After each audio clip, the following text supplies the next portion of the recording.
Hey guys, how's everyone doing today? Hope you guys are having an awesome day. Alright, so today in this video, we're going to take a look at the Roborock S7 MaxV or the Ultra if you have the Ultra dock. And we'll look at the mapping process, how it works. There's some new features pertaining to this new robot. For example, there's the quick map option. I did check this on previous Roborock models and it's not available. Hopefully Roborock will add that update. But in a nutshell, quick mapping basically allows you to map out your entire floor plan within a few minutes instead of a few hours in the past. Also, there's options to do a manual mode and you can do automatic map recognition, which I'll show you in this video. So let's go and get started and show you how to map out your new Roborock. I got my iPhone. This is the 12 Pro, but you can use an Android device as well. Now, this is the main home screen of your device. You can see I got the map as color coded. Now, if you look up to the right there's actually a little stack of paper. This is where you can actually edit your map. You can remove furniture if you want or obstacles if you don't like as much detail within your map. Also, you can rotate the map 90 degrees to give a better orientation. And if you have an iPhone, a newer one, you can do a matrix, which basically allows you to do like a wide grid of your floor plan. It's a cool feature. Not sure how useful it is, but you do have the standard 2D and 3D map. But let's kind of show you how to do the 3D mapping or just the mapping process. Go to the top right hand corner, there's the three dots. Go into the map options or manage maps, and there you go. You have the main map here, which I created. But if you got your robot out of the box, you will have nothing there. It'll just be a blank screen with the create new map option. Now, before we do that, Roborock did by default allow map saving to be enabled. In the past, it was disabled, so not sure why Roborock did that, but they finally changed it to where it's defaulted by map saving. Okay. So one unique feature is the manage maps, or basically the home. You have the smart recognition. So what that does is the robot will actually go out and look around your home and figure out what map is on. I think this is best for most users, so you don't have to worry about what map the robot's on and possibly corrupt your map. Now, you do have the manual option. Now, I did do a website and some people had issues with that when I created a blog about it, but I think just going to smart recognition is the best for most users. Alright, so if you do have a single home, I definitely recommend selecting single home. It just basically allows you to just have a single map. You don't have to worry about the multi-map process. But since I have multi-levels, or you can actually divide up different rooms into different maps, I will have the multi-map enabled. Okay, let's go and jump back into here. And we can see that I have the main level, like I said, and let's create a new map. This is something different. Again, I did check the previous Roborock models like the S6 MaxV, the S5 Max, the S4, and I do not have this option where it says quick mapping. Basically, if you read that, it allows the robot to go out to your room, scan the area, and keep going on. It does not clean, so that's just something to be mindful of. If you want the robot to clean the entire floor plan as mapping, I definitely recommend clean mapping, but there's a couple of downsides to that.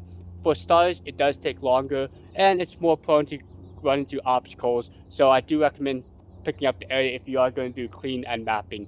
Also, when I was doing my testing when I first got the S7 MaxV, it did run out of juice and I had to go back, recharge, and then resume where it left off. So again, if you're worried about time, or if you have a messier home and you're worried about the robot getting stuck, definitely use the quick map option. Instead of 2 or 3 hours, it takes about 10 to 15 minutes on a 2,500 square foot home. Alright, let's go and jump into it. I kind of talk over how it works. Since I'm here in Santa Fe, New Mexico, you can see the background there. I'm actually going to use my overhead cameras. It's just basically a basic security camera for the footage. So I do apologize for the quality, but you can kind of get the gist of how this works. And we'll jump back into this. Alright. Okay, so basically how the quick mapping option works is it will scan 360 degrees and look for entryways and doorways and then continue along the path. Now, the robot vacuum usually takes about 5 to 10 minutes to map out 2,500 square feet, whereas in the other option it takes about 2 to 3 hours and it will actually not clean, it will just kind of go around the room. So if you're in a hurry, I definitely recommend the quick option. The clean and mapping is not a bad option if you want to clean your house as you're mapping out your floor plan.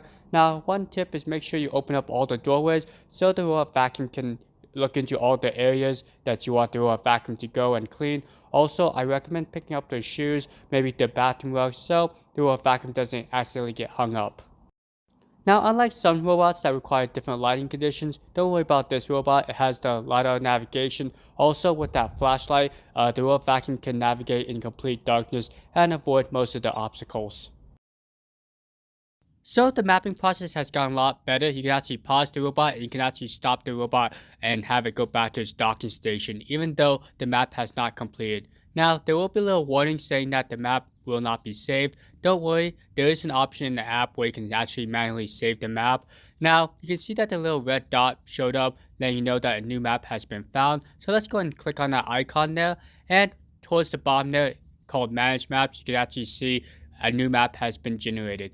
Now, to save that map, just click the save icon, and there will be a little warning saying that the robot may not position itself accurately, but haven't had any issues with that, and we'll save it as a new map. Or if you have another map you want to overwrite, you have that option as well. Alright, so like I said, you can save up to 4 different floor plans or 4 different maps.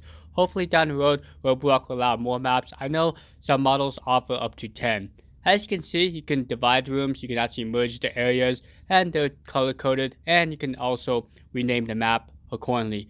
New to the S7 MaxV, you can add furniture, resize it, add dining rooms, bedrooms, whatever you like.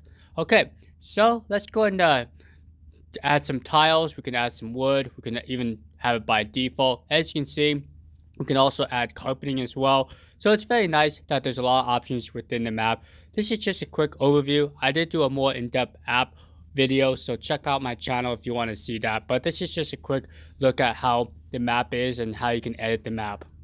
The last thing you can do is customize, where you can assign different rooms, vacuum levels, and mopping levels. Very handy if you just want to click a room and already have the robot preset a certain level you like. Now, with the Max Plus, that will stay. I know in other modes, it will actually default to the Max mode, not Max Plus. So just be mindful of that. Use the Customize mode if you want it to stay in Max Plus. Alright, let's go and wrap up this video. Alright, so we're back. I hope you guys learned something about the mapping process. If you have any questions, feel free to shoot down a comment down below. Thanks so much for watching. You guys have a great rest of your day. Be safe out there. I know this world's a little crazy, but just hopefully have some quality time with your friends and family and just enjoy life in general. Alright, adios.